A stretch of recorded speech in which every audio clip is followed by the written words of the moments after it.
Welcome to Brothers Talking, a monthly program that brings a cross-generational group of Black men together, creating a safe and brave space for honest, fearless discussion about the issues and challenges and fears faced by Black men. The goal of Brothers Talking is to amplify and explore the lived experiences of Black men, the pain, joy, success, failure, and the resulting opportunities for self-growth and self-discovery. An incredible group of brothers are joining me on this film journey of conversation and community, self-awareness and self-actualization. Nonprofit CEO Jeffrey Beckham, Pastor Dr. Aaron J. McLeod, Legislative Associate Justice Pugh, and business owner Joshua Sanders. Brothers, let's continue this journey together. Appreciate y'all being here.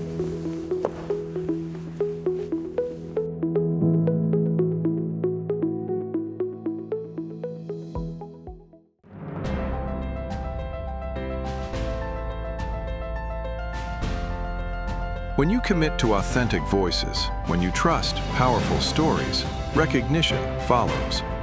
2 Emmy nominations, the first in our history. Stream the Emmy-nominated programs now on cantv.org or on the CanTV Plus app. CanTV. Experience the power of community television.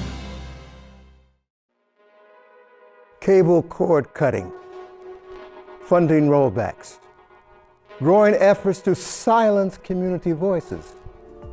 The stakes have never been higher for a community television station. Since 1983, CanTV has proudly served as Chicago's home for truth, access, and accountability. From City Hall to your front door, we make sure your story is told. But to keep it local and to keep it real, we need you. Please visit cantv.org and donate today. The future of Chicago's voice is in your hands.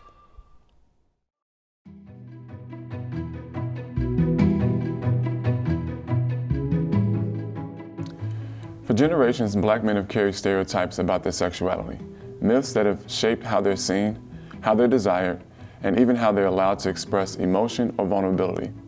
Those myths have been rooted in racism, fear, and hypersexualization. Narratives that trace back to slavery and still echo in media, relationships, and everyday life. A recent study published in Sexuality Research and Social Policy found that societal pressures contribute to high rates of sexual repression and internal conflict among Black men. But behind those myths and misnomers are men, real men, navigating shame, confusion, and sometimes pain in trying to define for themselves what it means to be whole, to be intimate, and to be free. This month, the brothers and I are talking about it, openly, honestly, and without judgment. What does liberation look like when it comes to Black male sexuality? How do we move from stereotypes and stigma to authenticity and self-acceptance? Welcome back, brothers. Let's just start at the beginning with the roots. Black men have been hypersexualized and stereotyped since slavery, portrayed as either predators or symbols of physical dominance. How have those narratives shaped the way you've seen yourself or how you've been seen by others? Who wants to kick us off? Like, for me, I don't think it was ever about us. I think them, calling us hypersexual or whatever was just a tool for them to, create a mantra of us being predators or a mantra of us being, some type of bad influence around society or whatever. And in that way, they're able to then, in turn, use violence against us. So I don't think it was ever really about sexuality. I think, in essence, it was just a tool. Okay.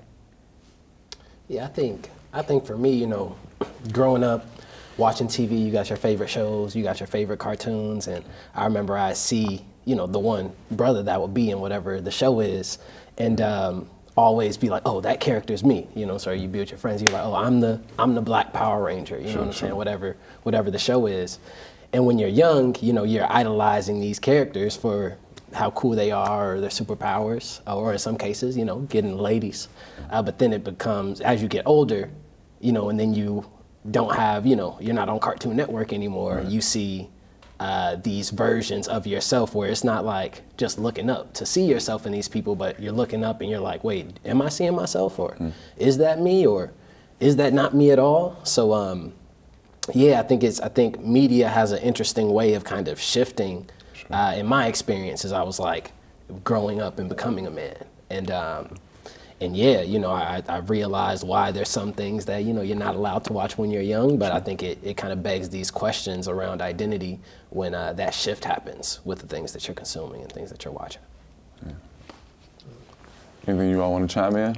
I mean, I just think of like the magical Negro trope, right? Like this concept, whether it's John Coffey or Bagger Vance or, you know, historical context, even back to black exploitation films where you had Huggy Bear and this idea of the pimp. There was always this idea that in media, a black male had some form of superpower, right? Like whether it was a good superpower or sometimes one that could lead to different outcomes. And I think a lot of young black men growing up identified as that. I even remember those things trickled down into other like forms of the media and content that we consume.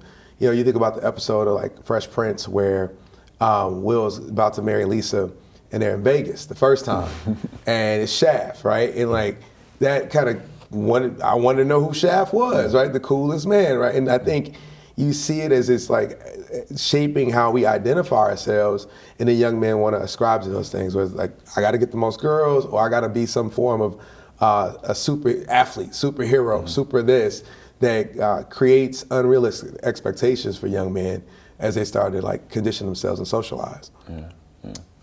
Yeah, I think back to this intimidation factor.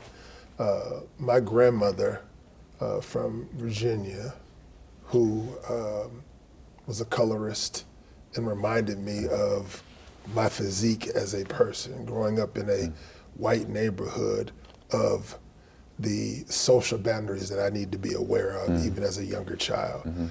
But the logic around it never really made sense. When you want to be in community or be in community with folks who may not understand you, moving it forward, when you begin to learn about Frederick Douglass, when you begin to learn about Paul Robeson, in particular in the way in which J.A. Rogers talked about his freshman year at Rutgers, they broke 3 of his bones trying to make the team. Then the next year he came out and made the team and he broke 3 other people's bones. This intimidation factor about who we naturally are, who we become, becomes a myth that I think people misappropriate intentionally to hold us back from just being who we naturally are. Yeah, I think it's interesting. Having gone to PWIs for undergrad and for law school as well, I remember just like how particularly white women treated certain black men at those schools. Particularly they were athletes, you know, in that regard. So when we talk about like, not only how has it shaped you individually, but how others see you, I mean, I think that is one of the things where I'm like, it's funny to see folks like rooting for, you know, SEC football teams, but would not have them over for dinner, right? And some of those fathers, the boosters, you know, root for that person too, but they don't want them in the house because you know, that image of they're gonna want my wife potentially or want my daughter into certain things. So I think it's fascinating all around. Can I share a story, man? So I remember when I moved to the suburbs in 3rd grade, right? And my parents decided to put us in Catholic school. And I was an 8th grader at this point in time, so I go to the Catholic school and I'm gonna try out for the basketball team. And I step foot on the basketball team, and it's, you know, 2 teams, A team, B team. It's 3 black guys between 30 players on the team. And the coach just was like, oh, Beckham, you're on the A team. He had never seen me play. He had never seen me touch a ball. He saw me run. He saw me jump, you know, and we're trying out, we're warming out. I'm faster than everybody else. I could out jump everybody else. So the 3 brothers were on the A team. And he started me without seeing me really touch a ball and shoot a shot. But at that point, man, I really wasn't good at basketball. Like where I grew up in Auburn Gresham, before we coming out to the burbs, we didn't have a hoop. We had like, you know, baskets. You know, we hung them on the alley way. We didn't have a basketball rim. So I never was formally trained on how to play basketball. I was just a good athlete. And when I was younger, I didn't identify that at the time. When I got older, I did. But like the assumption that the black body had this, the physical traits of the black body was automatically going to be the reason why I needed to be on the A team. And I've shared that story growing up that like, we grew up together. I liked computers. I liked tech, like my dad. I didn't know anything about basketball. And I think that we see that often where the hypersexualization, the physical dominance and the expectation of black men in particular in rooms and settings that we walk into. Yeah, but it definitely has, those stereotypes, they shape how people approach you. Just like you said, when you walk into on the basketball court, they automatically think, oh, he's gonna have game. You can have the J's on, you can have everything on in your life, and that's what they see. And that's how society sees us. When we're approached because of these stereotypes, you're not supposed to be articulate. You're not supposed to be educated. You're supposed to only be an athlete or some type of entertainer, or you're a thug. That's how they see us. And those stereotypes, they're hurtful because when you walk in a room, you're trying to be authentically yourself. A lot of times they're breaking that down. They want to ask you. I mean, I played ball in Kansas. I had people ask me, what gang are you in? I know you're from Chicago. How many people have you seen shot? That's not my life. So, those stereotypes are really hurtful at times. I'll say this, I think that's the flip side of it, right? Because to your point, you automatically are on the A team, but if you show up in court or you show up other places, then people expect you to be like the magical Negro, like you said, athletically, but I might go with this white attorney over you, Curtis, right? Or I may go with this other public adjusting firm instead of you, Josh. It's just those types of things are the flip side of it, I think, in many regards. Certainly detrimental. Many black men say they've been taught, I'm sorry, let me take that back. Many black men say they've been taught that masculinity equals performance. And we touched on some of this, but in strength, in sex, and control. How has that pressure shown up in your life? And what kind of toll has it taken? Yeah, I mean, I think the toll has been the unnecessary pressure for perfection. We got in this a little bit the last episode. Like, I remember I was 27, 28, and I was walking around with this chip that I had on my shoulder for a long time. And I didn't realize why. It was the pressure that I felt to be great at everything all the time. And my parents have never done that to me, and no one around me. I did that to myself because of the unnecessary pressure of the world that is presented to us, especially when you're a black male and you are doing something in the world. There is they talk about weathering, right? The term weathering. There's a weathering that happens, a consistent and persistent stress for us to be great. It's also why like black male suicide right now in the country is spiking in amazing and abnormal numbers, and no one's talking about it because we're carrying that weight. And I think it's rooted and it stems from this concept. A colleague of mine, insightful sister, coins this term. She too is an attorney, managing our nature, managing our nature. And, being raised, Catholic school, purity culture, a lot of us are not really in tune of how our bodies work, physically and mentally. And within that inherent ignorance just about how things work, our hormones, our emotions, the things that we put into our bodies that allow us to perform professionally, to be present to our emotions, even physically, if you will, lends us to sometimes just be these beings that kind of operate without direction because we don't really have a good grasp on what it is to be a human being, or our animal nature, not within a savage-like context, but just our nature biologically, and how when we put certain things in our bodies, when there are certain things missing, when the chemicals are imbalanced, it causes us to act or react a certain way. More specifically, the hormonal levels, and not necessarily understanding that for those who respond to their sexuality or their sexual nature, a lot of it's natural. But if it's told to us or taught to us, don't do this, or you're fast, or you are exercising lasciviousness, it's your nature. But if you don't know those things, if you don't come into your knowledge later in life after you've had what some people may say mishaps, right? Pregnancies that were not planned, or just experiences that we have not known how to navigate, or come at inopportune times, if it's sexual trauma, if it's molestation, because you did not know that it's inappropriate for somebody to ask you or do things to you, or for you to do things to other people. We have some issues here. Anything else you want to chime in? Yeah, I just say, I think the pressure of performance often leads to assumption more than curiosity.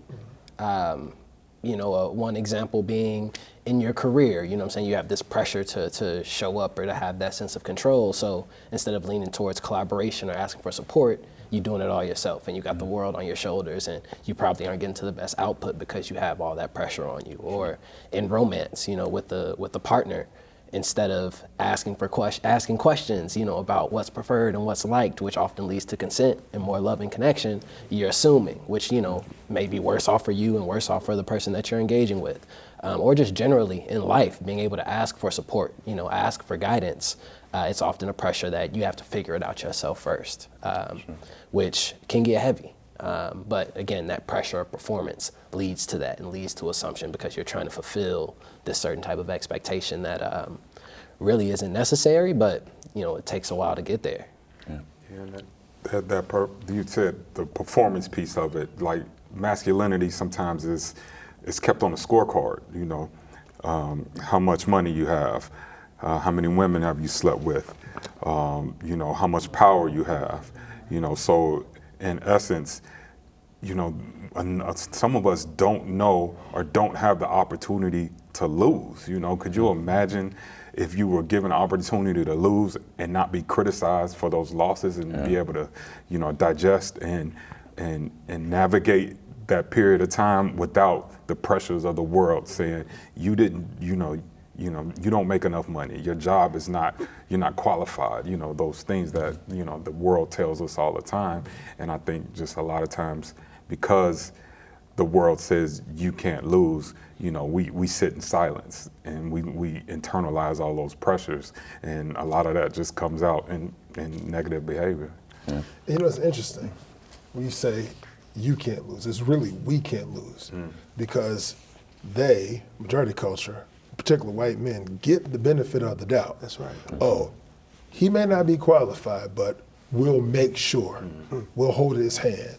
Whereas, if we're given the opportunity, which the majority of us aren't, we have to be so perfect, so pristine, that there's no margin for error. Yeah. Well, you all are nipping at the edges, so I'm gonna jump back in and make sure that we're all on the same page. And part of this conversation is about sex. Yeah. Right. And as I listen to you all, I'm thinking, more and more, like, about even the pressure in that department as well, right? Which I think we talk about, like, curiosity and things along those lines. If you're in it just trying to control and all kind of stuff, a lot of times what ends up happening is it's really not a great experience for your partner at all, right? Because it's just about you and your performance. So I want to make sure that we touch on that as well when we talk about the pressure, how it's shown up in your life, and what kind of toll does it take? Yeah, I mean, for a lot of us, if our first experience with sex was watching a porn video, and you think that is real life, and that's what you take into your relationships, and then also maybe the young lady, that's what her experience was first. The pressure to try to live up to that is it's astronomical. Like it is daunting. You know, you will never live up to what they see, what you see on TV, and what they film. So for me, it took a lot of unlearning that stuff that I saw on those videos, and really, in essence, putting it to practice and changing, the way I thought about sex and the way I thought about, what my lady actually needed. It just, honestly, it just took like unlearning it all. And you got to be okay with that, because there is a pressure to perform. There is a stereotype that the strong black man is going to come with the biggest package or whatever you want to call it. And if you don't have that, or somebody that doesn't have that, you're less inclined to even engage and pursue a woman in that facet. Man, I'm trying to think. You would have met him. My brother, he unfortunately was killed in 2009, but I remember he was the person I went to for everything, to kind of learn stuff and whatnot. And so, man, he was like, I'm gonna teach you like the steps to, getting something. I'm like, okay, definitely teach me the ways. Trying to figure this out now. He's like, well, first you gotta get it to your house. I'm like, okay, I got that much, He's like, so when you get her there, gotta give her a massage. Now, what the hell do I know? She would probably go to the chiropractor messing with me after a massage. And so he gives me all these steps and things like that. And he's like, and this is obviously a while ago, it's like VHS, like, you take this, you put it in, you press play. And you just look at her and say, let's do what they do. And I'm like, and this is my intro to you know what I'm saying? Like, what? I knew enough to know not to do that step by step. But when you think about like how we even come into the space, a lot of times we're not having those conversations. We can laugh about it now, but he was 1,000% serious, because somebody probably told him something similar, or whatever, or it just worked for him, right? So, yeah, that was definitely like my conditioning was like growing up with the guys and having the guys around, right? And we would sit and talk about things, and like, if I think about it now, at 45, and I remember being like 12, 13, everything they said was wrong. Like, it was wrong, it was incorrect, it wasn't even right. I mean, and I remember my nephew, and I hope, God, he's not watching this one day. He was like 14, he's 20 now. And my sister called, and she was like, brother, you gotta get out here and come talk to him. And I was like, well, why? She's like, I log into PlayStation Network, and these girls are at them on PlayStation Network. First, whole new world for me, because I'm like, amazing. Nobody trying to holler at me on the game, right?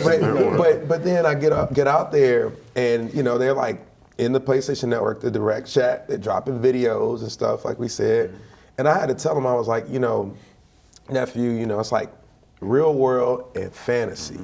Like, there's the real world experiences that you have, and there's the feelings and emotional, and it could be deep, and we should talk about, we're gonna talk through that.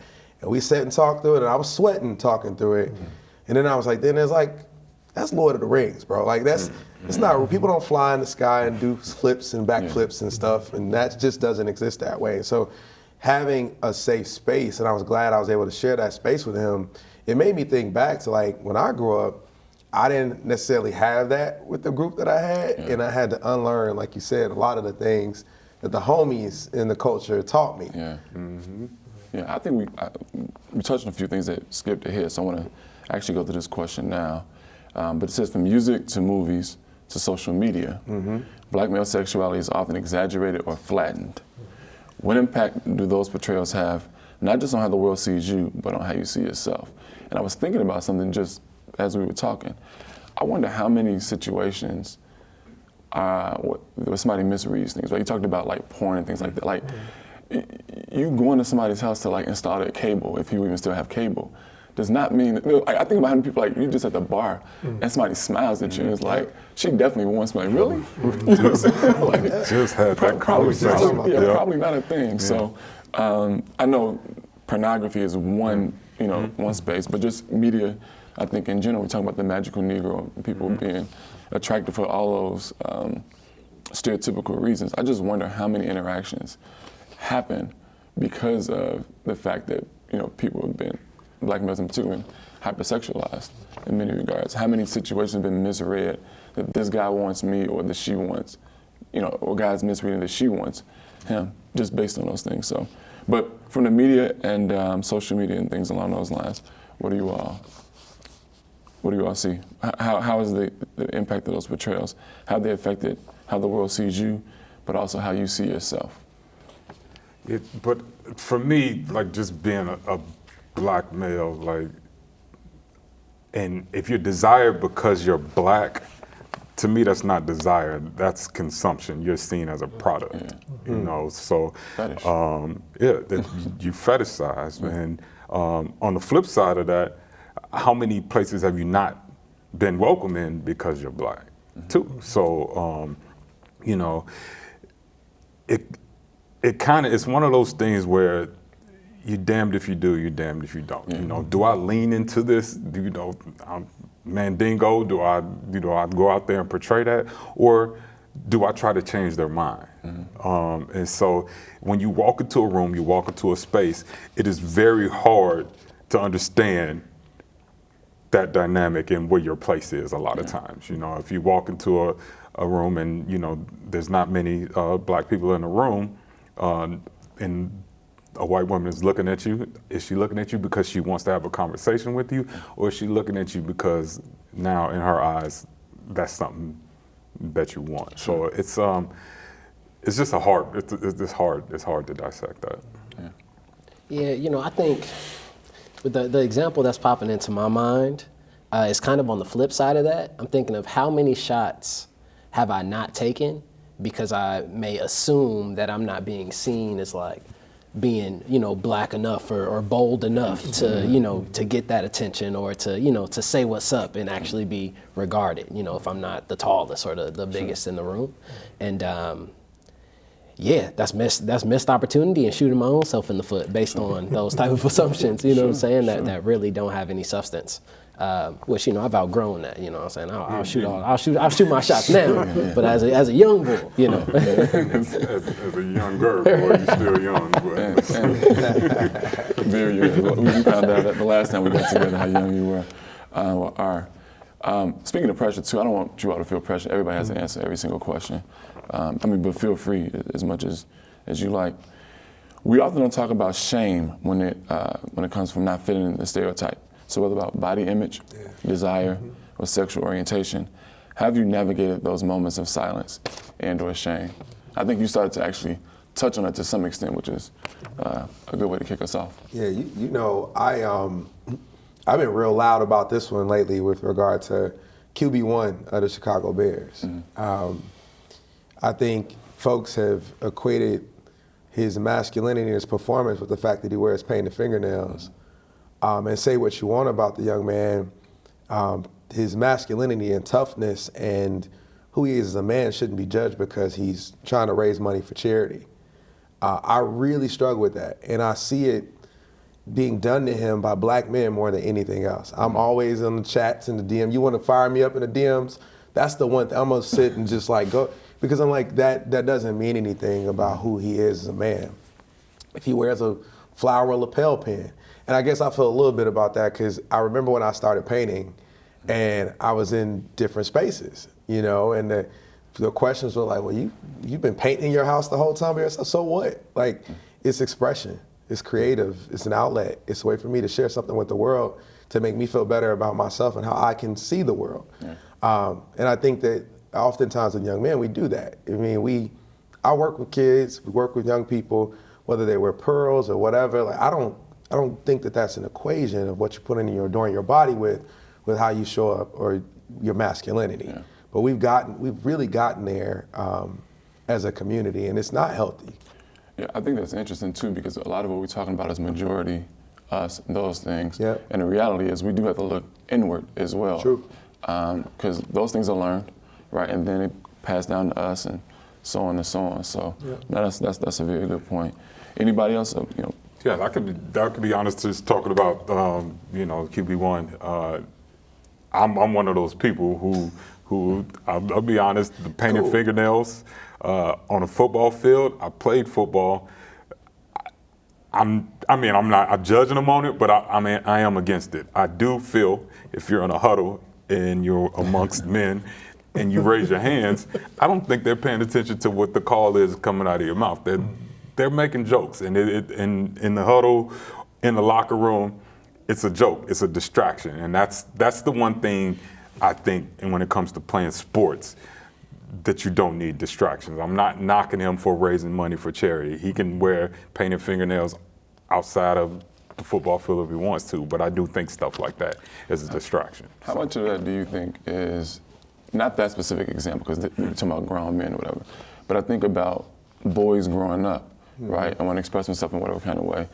I felt like a lot of what my family said to the boys in the family was more about protection, because you were going to get beat up. Because if you were young, let's say with painted nails, then you automatically were gay. And if you were automatically gay, then you're going to be, essentially punished for that in many regards. So I wonder how much of it, I'm not saying that it's healthy at all, right, but I wonder how much of it is rooted in trying to protect the young black male from being ostracized or physically harmed because of what society says about whether it's painted nails or being gay or whatever else. But we know he's physically gifted. We know he can do more than 99.9% of the All men of us, on for sure. Yeah, definitely. That's not in question. So I think it's just little things like that, and I don't think he's being shamed for it. I just think in an arena where it's the gladiator mentality, that's something that's frowned upon. But taking it to your point, right, and it makes me think about what we do to little boys who may show up and want to play with the doll, right? There's the world that we have to prepare our young men to survive in, and that's a real thing. That's a real thing. And there's also then, when you do that, what happens to them from the shame, from the way they're then conditioned, from them growing up and feeling the need to either repress certain things or be closeted or not be able to speak and share things, their lives with their family, their friends. I wonder what that does, and is there one that outweighs the other with regard to the risk and you're protecting one side to then cause significant harm to the other? And I can't answer that, but it does make me think that. Yeah. I mean, for me, you talking about playing on the Dallas side. I have a son who's 5, daughter who's 7.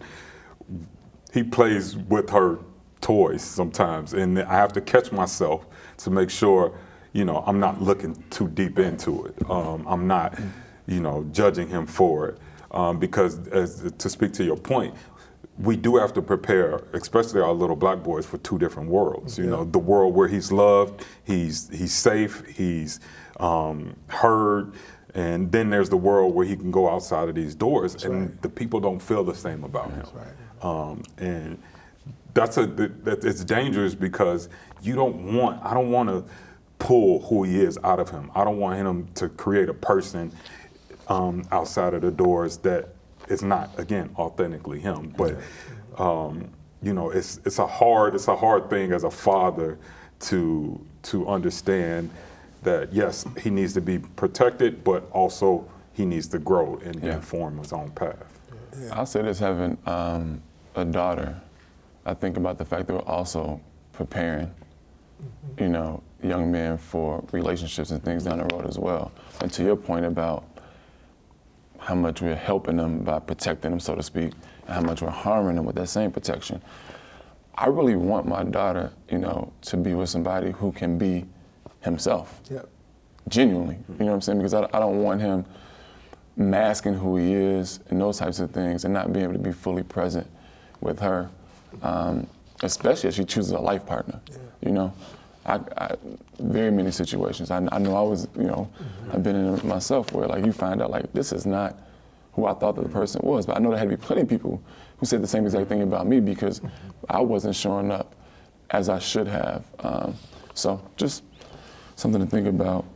Anybody else have anything to chime in? Well, yeah, I just add, this kind of goes back to the piece on performance, but performance isn't sustainable. So to that very thing, when it comes to dating, I may think, that I need to show up and be the baller and, hold it all down. So I'm showing up with flowers. We going to the nice restaurant, And then, a couple months go by and I'm like, oh wait, that was just to get you. Like that ain't, can we just stay at home? And then, I'm mad that an expectation is now on me based on what I performed, but wasn't able to keep up. So again, going back to I guess I'm throwing out all the examples of how you shoot yourself in the foot, but, going back to like, if you can really, make sure that you are being yourself, it's a courageous thing to do, and oftentimes because of the society we're in, it's uncomfortable, but it works. Yeah. It works. And just to add there, I think we're in a time right now where, as a community, as a Black community, we really have to be thoughtful about saving space and creating space where we can show up as our full selves. Because we're walking into a world right now that has shifted drastically in the last, what number month is this?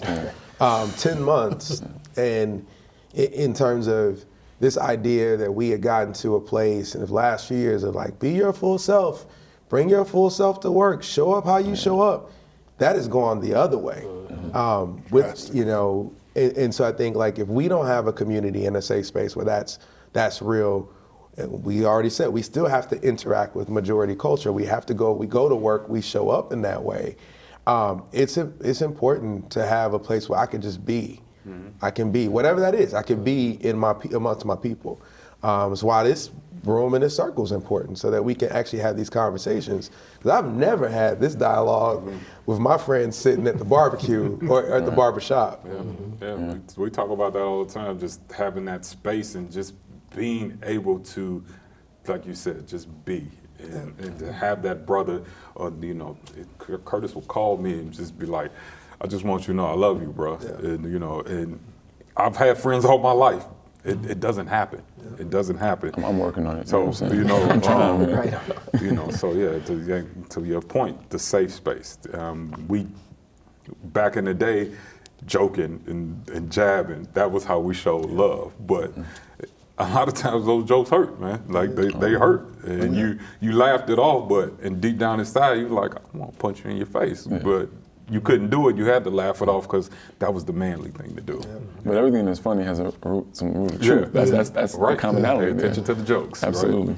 Right?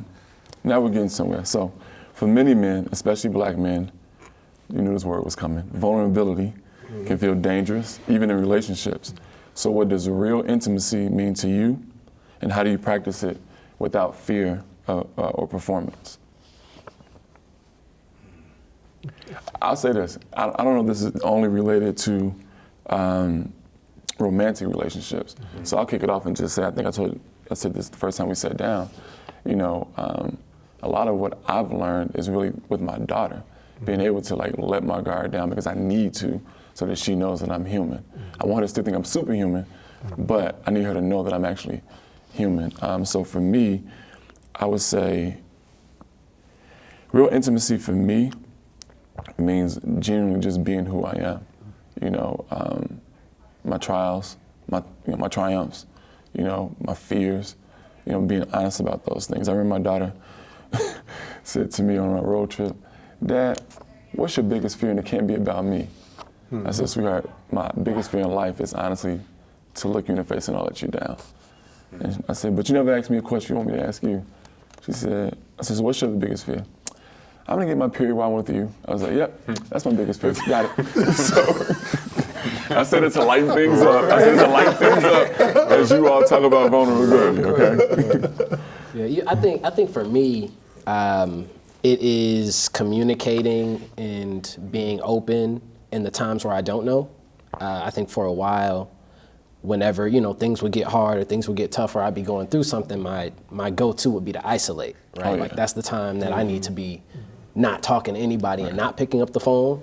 And I'm really working hard to understand the difference between solitude, whether it's, I'm trying to get right spiritually, I'm spending time with myself and taking care of myself, whatever, and isolation, which is like running away from being seen. And I think that's something that's put on us as Black men, right? Like, yeah, I can be open and vulnerable after I've figured it out myself and feel confident that I've worked through it, but really working if I'm confused or not feeling well and don't have the language for it, recognizing that that's a moment to pick up the phone and actually say, hey, I just need 5 minutes to just talk nonstop because I don't really know what's going on. And oftentimes that gets me to a solution a lot faster than, a 5-minute chat to get my words out.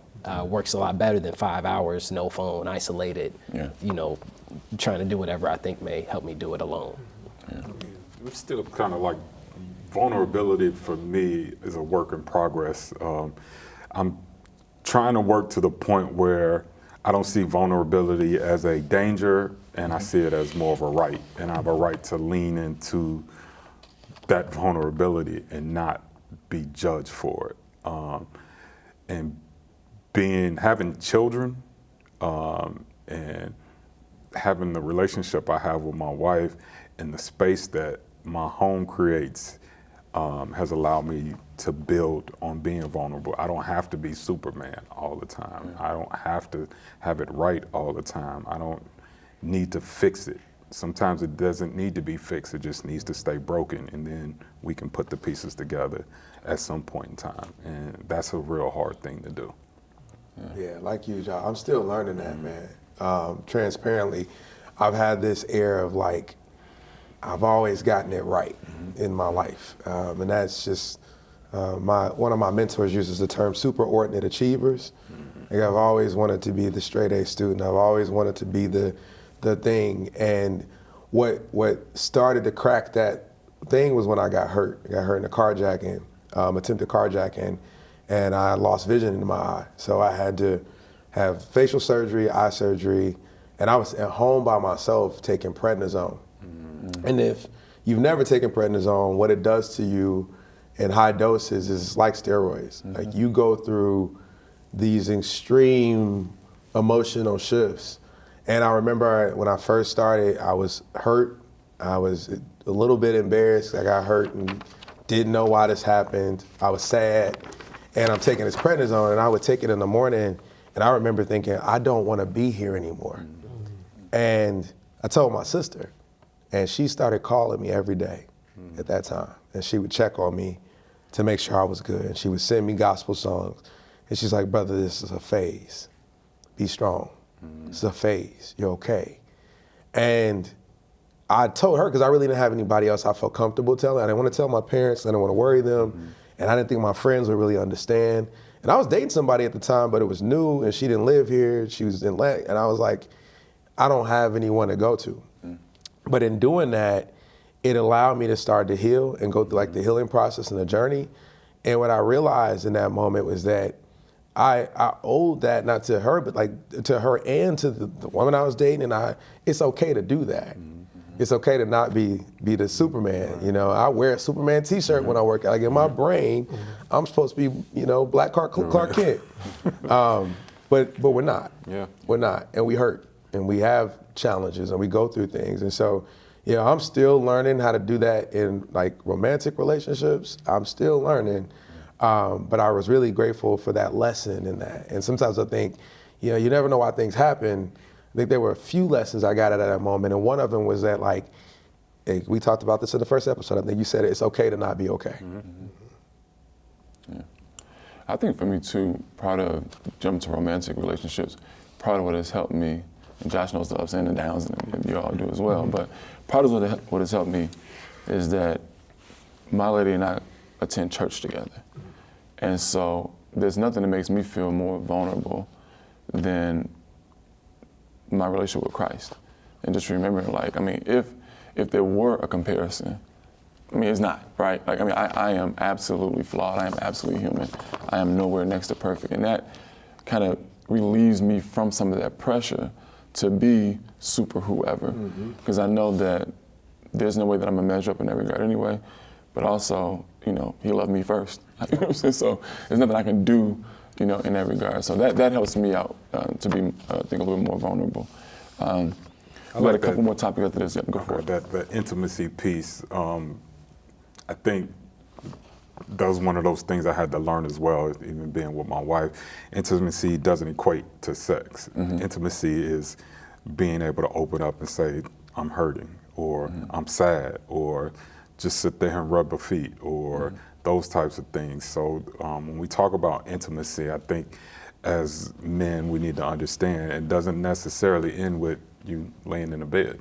It starts with the mind most times, and I learned that the hard way, but I learned it, and it's been fruitful. Okay. When did you first realize that healing was necessary, that you needed to reclaim your sexuality from the stereotypes that have been placed on you? And then follow up to that would be, what does that healing process look like? Or have you thought to yourself, hey, I need to heal from this in many regards? I would say for myself, I've not given it thought until, I was handed these questions. Somewhat jarring, but we're evolving, becoming present to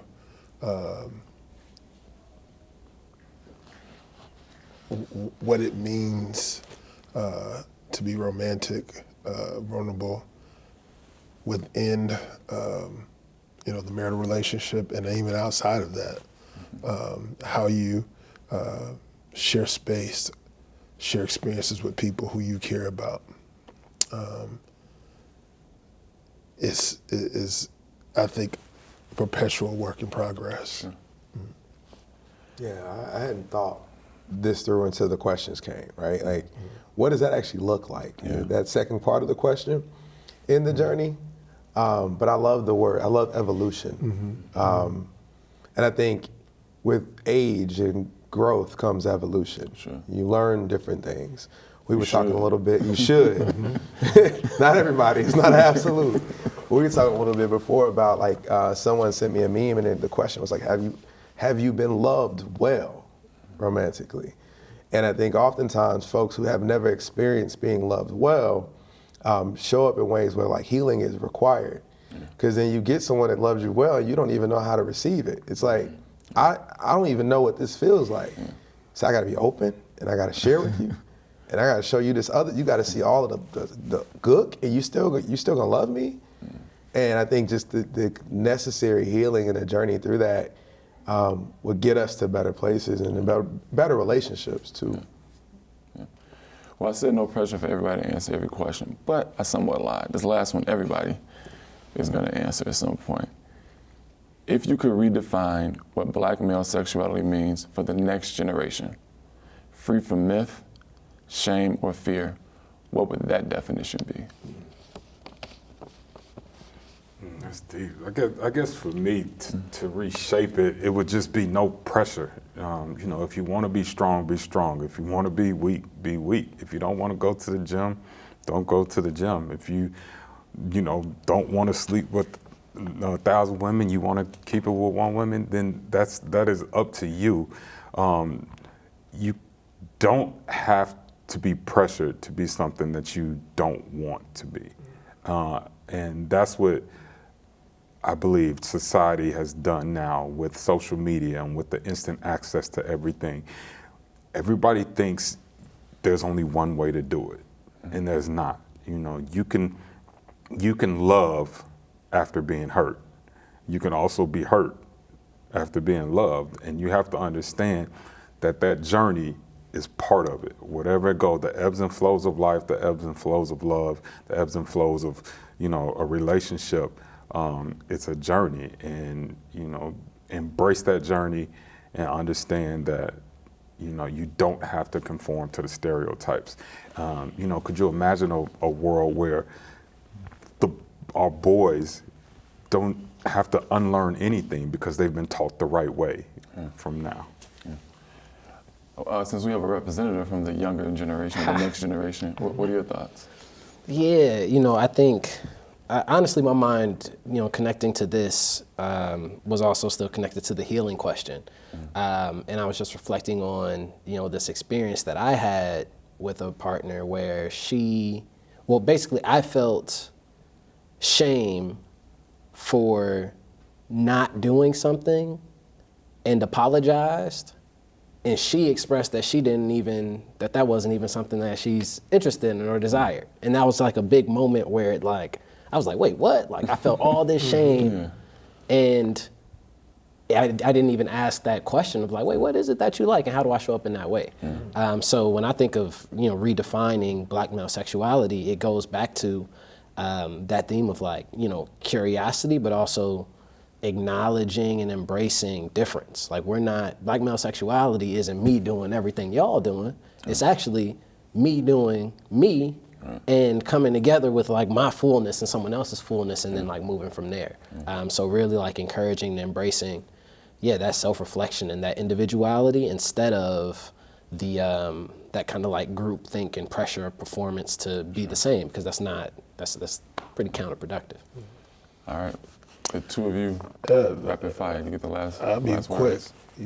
You took it, but I'll just throw a little bit more on it. Agape love, whereby we see the humanity in others, even if it's not reciprocated, that we're being loving, we're being kind, intentional in our relationships, and that it's not even so much being tunnel either.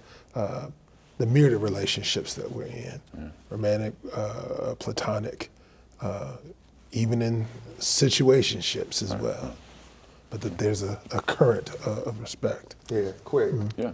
A space for emotional, physical, and psychological safety. Yeah. That's it. I'll say what my great grandmother used to always tell us was just to thine own self be true. That's how I would summarize it. To thine own self be true. Man, I appreciate y'all, man.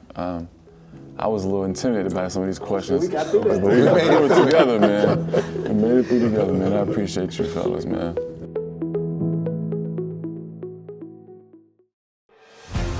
They say television is about sitting back. We say it's about stepping up. Your block has stories worth telling. Your neighbors have voices worth hearing. Chicago has a heartbeat worth sharing. Stop watching their world. Start showing yours. It's time to tune in and be seen. Can TV, always here, always yours. Experience the power of community television. For more than 40 years, CAN TV has been Chicago's voice, your voice. We've shared your stories, amplified your concerns, and celebrated your triumphs. Now we want to hear from you. What programs matter most? What issues should we cover? How can we better serve your community? Visit cantv.org/feedback today. CAN TV. Experience the power of community television. For far too long, black men have been defined by what others said they were. Myths built out of fear, control, and misunderstanding. But tonight reminds us that real liberation comes when men begin to define themselves, not by stereotypes, not by expectations, but by truth. Freedom isn't found in performance, it's found in permission. The permission to be soft, strong, emotional, sensual, spiritual, whole. And as we heard tonight, healing starts when shame ends, when brothers can look at each other and say, you don't have to carry that weight anymore. To every black man watching, your body, your heart, your story belong to you. And that's not just power, that's peace.